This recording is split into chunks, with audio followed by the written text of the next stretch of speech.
नमस्कार मैत्रिणींनो, तर आज मस्त अशी एक तुमच्यापर्यंत रेसिपी घेऊन आलेली आहे। रेसिपी म्हणजे भाजी। रोज आपण भाज्या करतो त्यातलीच एक ही भाजी। तर भाजी आहे फ्लावर वाटाणा मिक्स भाजी आहे, फ्लावर वाटाणा बटाटा आणि ह्याच्यामध्ये आहे शिमला मिरची। तर कमीत कमी साहित्यामध्ये आणि छान अशी टेस्टी अशी भाजी होईल अशी आज केलेली आहे। एकही थेंब तेल न घालता आज मी भाजी बनवली आहे। खूप सुंदर आणि खूप टेस्टी मस्त अशी भाजी झाली होती। चला तर बघूयाचं साहित्य आणि कृती। तर इथं बघू शकता मी इथं कढई घेतलेली आहे। ज्याच्यात भाजी करायची त्यातच आपल्याला डायरेक्ट सर्व काही घालायचं आहे। तर इथं मी 3 चमचे दही घातलेलं आहे। तुम्ही दही इथं कमी जास्तही करू शकता भाजीच्या हिशोबाने। हे लाल तिखटचा आपला मसाला असतो भाजीतला तो घातला आहे। पावभाजी मसाला घातला आहे एक पॅकेटला थोडासा कमी। आणि इथं मी अद्रक लसूण आणि लाल मिरची पावडर आहे त्याची पेस्ट घातलेली आहे। तर इथं 1 ते 1.5 चम्मच घालायचे आहे। इथं मी बघा पेस्ट घातलेली आहे आणि इथं मी मीठ घातलेलं आहे। भाजीच्या चवीनुसार भाजी आहे तेवढी आपण मीठ घालायचं आहे।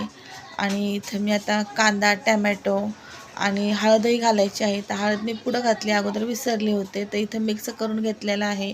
तुमच्याकडे कस्तुरी मेथी असेल तर कस्तुरी मेथीसुद्धा घालू शकता। आणि ते छान मिक्स केले। तर इथं मी 1 चम्मच चण्याचं पीठ घातलेलं आहे, म्हणजेच बेसनचं पीठ। तर आणि हळद घातलेली आहे थोडीशी, अर्धा चम्मचला थोडी कमीच घातलेली आहे छोट्या चम्मचच्या हिशोबाने। आणि इथं मिक्स करून घेतलेलं आहे। चण्याचं पीठ तुम्ही नाही घातलं तरी हरकत नाही, पण इथं घातलेलं आहे। आणि इथं सर्व भाज्या मी साफ करून धुवून पाण्याने धुवून घेतलेल्या आहेत। तर इथं बघा सगळ्या भाज्या घातल्यात आणि हे मिक्स करून घ्यायचं आहे। इथं कांदा टॅमॅटो आणि 1 हिरवी मिरची ते सुद्धा घातले आणि छान मिक्स करून घ्यायचं आहे। आपल्याला ह्याच्यामध्ये सर्व घालायचं आहे, मिक्स करून घ्यायचं आहे। टाईम असेल तर तुम्ही 10 मिनटं ठेवू शकता मॅरिनेटसाठी, नसेल तर डायरेक्ट भाजी गॅसवरती ठेवू शकता।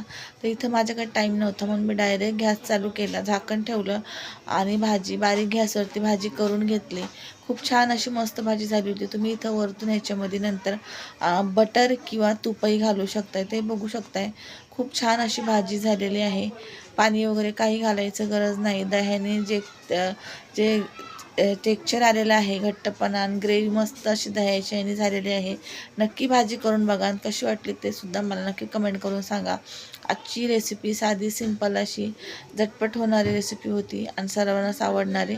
कशी वाटली रेसिपी बघा मला कमेंट करून सांगा आणि तुम्ही पण करून बघा ही भाजी।